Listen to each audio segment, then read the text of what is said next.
एक लड़का 1 रुपए प्रति दर से टॉफियां खरीदने के लिए 20 रुपए खर्च करता है। अगले दिन वह प्रति टॉफी पर 50 पैसे की छूट के साथ 40 रुपए की कुछ टॉफियां खरीदता है। प्रत्येक टॉफी का औसत मूल्य पैसों में ज्ञात करें। ठीक है, 1 रुपए प्रति दर से 20 रुपए खर्च करता है, इसका मतलब क्या होगा, वो 20 टॉफियां खरीदेगा। शुरू में उसका कितने खर्च किए, उसने 20 रुपए खर्च किए। ठीक है, बाद में उसने 50 पैसे की छूट दी, तो 1 रुपए की जो टॉफी थी अब वो 50 पैसे की हो गई। फिर कितना खर्च किया उसने, 40 रुपया। तो टोटल खर्चा हो गया उसका 60 रुपया। 60 रुपए उसने खर्च किया। अब टॉफियां उसने कितनी खरीदी, टॉफी पहले 20 रुपए, 1 रुपए की टॉफी है तो उसने कितनी टॉफी खरीदी, 20 टॉफी खरीदी। बाद में 50 पैसे की ट्रॉफी है, वो 40 रुपए खर्च किए, तो अपन क्या करेंगे, 40 में 50 का भाग दे देंगे, 40/0.50। ठीक है, तो इसका जब भाग देंगे अपन तो दशमलव हटाएंगे। दशमलव हटाने के लिए अपन क्या करेंगे, इसमें 100 का गुणा कर देंगे, तो 50 दूनी 100, जो हो जाएगा 40 दूनी 80 और जी 20 यानी कि 100, जिस संख्या है जाके। ठीक है, यानी कि 100 टॉफी खरीदी, वो कितने रुपए खर्च हुए, 60 रुपए। तो एक टॉफी का मूल्य, एक टॉफी का मूल्य कितना हो जाएगा अपना, 60/100। तो 20×30 = 60, 20/100, 0.6 रुपया। इसको पैसे में चेंज कर लेंगे तो 60 पैसे हो जाएगा। ये अपना आंसर हो जाएगा। 60 पैसे कहाँ है, बी। एक कंपनी किसी खास उत्पाद पर 25% की छूट दे रही है। अनुराग स्टोर पर गया। वह एक ऐसा सौदा खोजने की कोशिश कर रहा था जिससे वह कम से कम 390 रुपए की बचत कर सके। यदि प्रत्येक वस्तु का मूल्य 340 रुपए है तो उसे न्यूनतम कितनी वस्तुएं खरीदनी चाहिए। एक नई भाषा का सवाल है।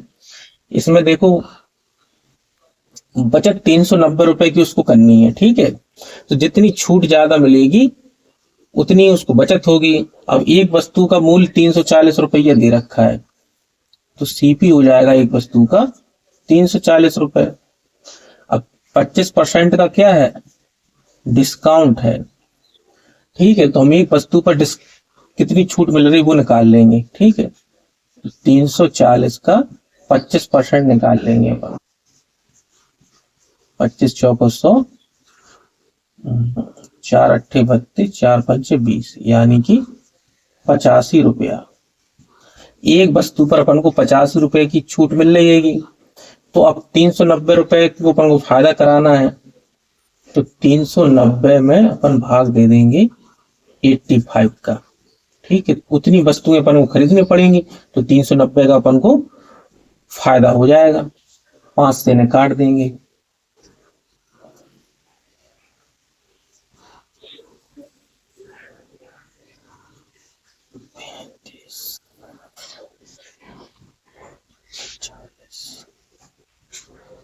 सत्रह 17 चौको 68, 10 हो गए। 17 5 50, 4.5 आगे और भी आएगा। तो हम मान लेंगे लगभग न्यूनतम वस्तुएं लगभग 5 वस्तुएं लगभग इन्हें खरीदनी पड़ेगी। ठीक है, तो अपना आंसर हो जाएगा डी। डी अपना करेक्ट आंसर हो जाएगा।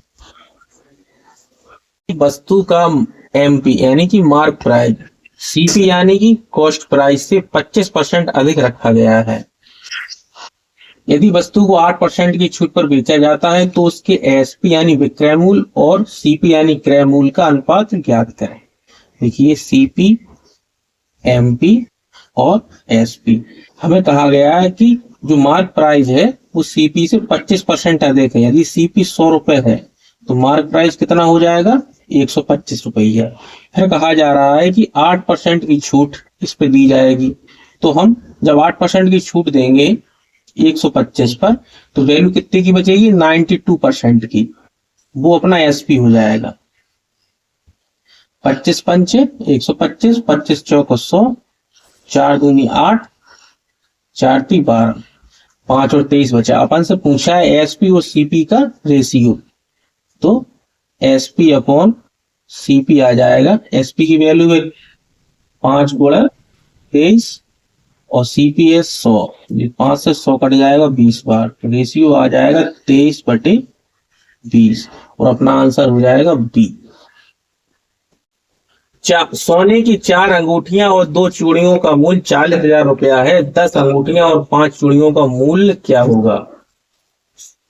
4 अंगूठियां तो 4 रिंग, 2 चूड़ियां 2 बैंगल का मूल्य 40,000 रुपया अपन को दे रखा है, ठीक है।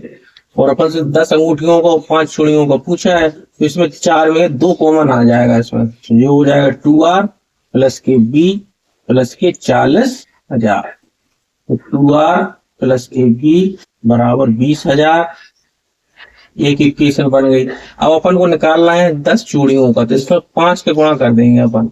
जब इसमें 5 के गुणा कर देंगे अपन, जब 5 के गुणा करेंगे तो ये आ जाएगा 10R 5B और 20,000 गुणे 5, तो ये हो जाएगा 1,00,000 रुपया।